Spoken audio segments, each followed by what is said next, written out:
Right now, while you're still mowing and deadheading and telling yourself there's plenty of time left, 7 perennials already in your yard are quietly deciding whether they bloom for you next spring. They're deciding this week. Not in October, not sometime this fall, this week. Miss the window and you're not losing a little color.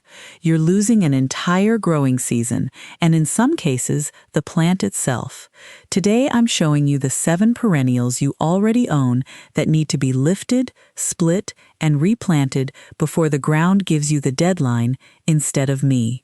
And number 4 on this list is the one most people wait too long on, because it's still blooming when it's actually already too late. Before we get into it, drop your state and your USDA zone in the comments right now. This completely changes your deadline. If you're in Minnesota, your window closes weeks before someone in North Carolina, and I don't want you finding that out in December. Perennial number 7, Yarrow. Yarrow is the plant most people never think to divide because it never looks like it's struggling. That's the trap. Underneath, the crown is spreading outward every single year, and the center is quietly dying while the edges keep flowering just enough to fool you. Extension research is consistent on this. Once the center goes bald, flower production drops for the whole clump, not just the middle. For varieties, look for moonshine for silvery foliage and lemon yellow blooms, cerise queen for hot pink, and coronation gold if you want something that holds its color even in poor soil. Yarrow is hardy in USDA zones 3 through 9, which means almost nobody watching this is off the hook. Here's the twist. This is one of the few plants on this list you can divide with a spade and zero finesse. Cut straight down through the clump into quarters. Replant each piece 18 to 24 inches apart, and by next June, you've gone from 1 tired patch to 4 full ones. For $0. The mistake most people make is dividing yarrow in full afternoon sun. Do it on a cloudy day, or after 5 p.m., or the fresh divisions will wilt and sulk for weeks before they take. And here's something most gardening channels never tell you. The plants on this list that look the healthiest right now are usually the ones most overdue. Vigorous growth on top means an overcrowded root system underneath. Keep that in mind as we go. Perennial number 6, Oriental poppy. This one is on a strict clock, and if you've grown poppies before, you already know why. By midsummer, the foliage collapses and disappears completely, which means right now, in late summer, is your only visual reminder that this plant exists at all. Miss this window, and you won't remember where it was until March. Named varieties worth seeking out. Prince of Orange for a true orange red, Patty's Plum for a smoky mauve that nurseries sell out of every spring, and Royal Wedding for a clean white with a black center blotch. Oriental poppies are hardy in USDA zones 3 through 7, so this is more of a northern and mountain region pick. Oriental poppies have thick, fleshy taproots, closer to a carrot than a fibrous root ball. That means you don't tease them apart. You cut sections of root, each with a visible growth bud, and replant those sections horizontally about 2 inches deep. The contrarian move here. Most people try to dig the whole root out in one piece and snap it. Extension guidance is clear that these roots break easily, so go in expecting to take clean sections rather than one intact clump. Perennial number 5, Astilbe. Astilbe is the plant that quietly fails in shade gardens across the country, and almost nobody figures out why. It's not light. It's thirst, combined with a woody, congested crown that stops absorbing water efficiently after 3 or 4 years in the same spot. For varieties, Bridal Veil gives you clean white plumes in part shade, Finale brings a deep garnet red that reads almost black from a distance, and Visions in Pink stays compact enough for a border under 18 inches. Astilbe is happiest in USDA zones 4 through 8. Lift the whole clump, and don't be gentle.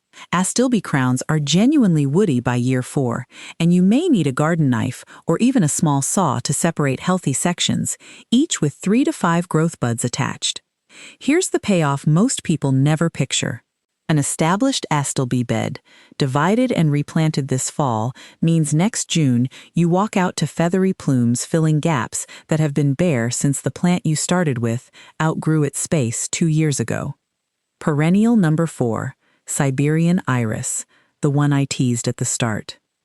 Here's why this one trips people up. Siberian iris still looks completely fine right now.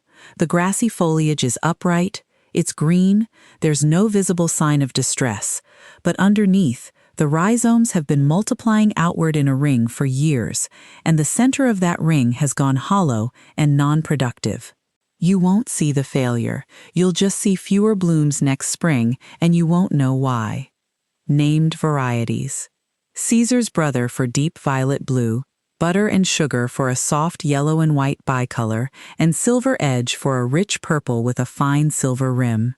Siberian iris handles Hosta zones 3 through 9 without complaint, making it one of the most forgiving plants on this entire list. Divide by early September if you can manage it. Extension guidance is specific here, because Siberian iris needs at least 1 full fan of leaves attached to each division, and it needs real time before frost to reroot. Use 2 spading forks back to back to pry the tough root mass apart, rather than fighting it with a shovel alone. If you're still watching and you haven't subscribed yet, here's what that actually costs you. YouTube will quietly stop showing you the next one of these. Not slow down, stop. And these deadlines repeat every single fall. Hit subscribe now. It's free, it will always be free, and I want you back here for the spring division list too. Perennial number 3, Hosta. Hosta divisions are the closest thing in gardening to free money, and most people leave that money sitting in the ground for a decade. A single overgrown Hosta clump can be split into anywhere from 3 to 8 new plants depending on size, and a mature Hosta at a garden center runs $12 to $25 a pot. Do the math on an 8-way split and you're looking at $96 to $200 of new plants from one that's already paid for. Reliable varieties for dividing: Blue Angel for enormous blue-green leaves in deep shade, June for golden blue variegation that brightens a dark corner, and Patriot for crisp white-edged leaves that read almost glowing at dusk. Hosta is hardy in Hosta zones 3 through 9. Once the foliage starts yellowing at the edges, your signal it's safe to lift. Dig the entire clump and slice straight down through the crown with a sharp spade or knife, aiming for sections with at least 2 to 3 eyes each. The mistake almost everyone makes: replanting divisions at the same depth they were growing before, when what they actually need is the crown sitting slightly proud of the soil line so it doesn't rot over a wet winter. Perennial number 2, Daylily. Daylilies are famous for surviving neglect, which is exactly why people never divide them. The plant refuses to die even when it's desperately overcrowded. It just blooms less and less each year until you've forgotten it was ever a showstopper. Look for Stella d'Oro for reliable rebloom in a compact clump, Happy Returns as a soft yellow rebloomer, and Catherine Woodbury if you want something more unusual in lavender pink. Daylilies handle Hosta zones 3 through 9, and extension sources specifically call out daylily as one of the few plants fine to divide right after its bloom cycle ends, which for most of the country lands squarely in late summer and September. A healthy clump can yield 15 to 30 plus fans from one dig, and a single daylily division at a nursery runs $8 to $15. That's real money sitting in a clump you've been mowing around for years. Be honest with yourself here. If you haven't touched a daylily patch in 5 years, it isn't thriving, it's surviving. Lift it. Pull the fans apart by hand where they separate naturally, and replant with room to breathe. One more thing most content never mentions. Every division you plant this September has an entire fall and winter to grow roots before it has to support a single leaf or flower. That's the actual advantage of fall over spring.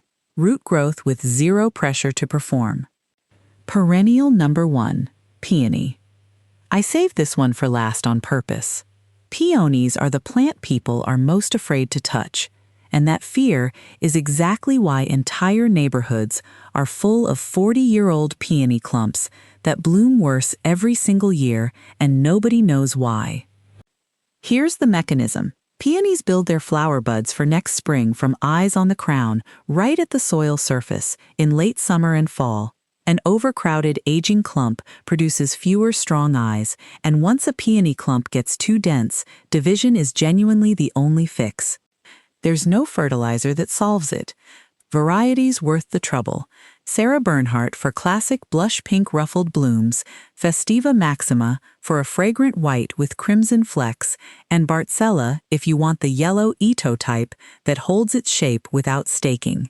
Peonies are hardy in USDA zones 3 through 8. September into early October is the exact window extension sources agree on, 4 to 6 weeks before your ground freezes. Cut back the foliage, lift the entire root mass, and divide with a clean knife into sections carrying 3 to 5 eyes each. No more, no fewer. The single most common mistake, and I want you to hear this clearly, planting the eyes too deep. More than 2 inches of soil over those crown eyes, and you can get a peony that grows beautiful foliage and never, ever blooms. Depth is the entire game here. I promised you 7, but I'm not ending there, because knowing what to divide isn't enough if you get the mechanics wrong. 3 mistakes I want you to avoid this September. Mistake 1. Dividing on a hot, sunny afternoon.